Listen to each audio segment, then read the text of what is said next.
पुरी कृष्णप्रसाद स्थित तिछुड़ी गाँव में सीमेंट ब्लॉक कारखाना अग्निकांड घटी 7 श्रमिक अल्पके बर्ती जाइछन्ति। कारखाना भितर रोषे करुवा समय गैस टांकी रे हठात निया लगी कारखाना को व्यापी जाइतिला। तेबे कारखाना काम करुवा श्रमिक माने जीवन बंचाई बाहर को पळाई आसिथिले एवं सौभाग्यवशतः बड़ अघटन 7 श्रमिक बर्ती जाइछन्ति बा रक्षा पाई जाइछन्ति।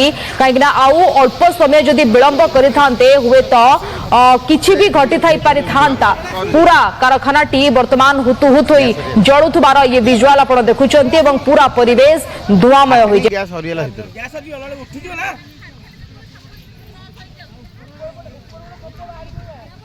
हां उठेला नल फाटे थोड़ा आउ होबन गैस हरियला प्रासे उठेला से खोलुदा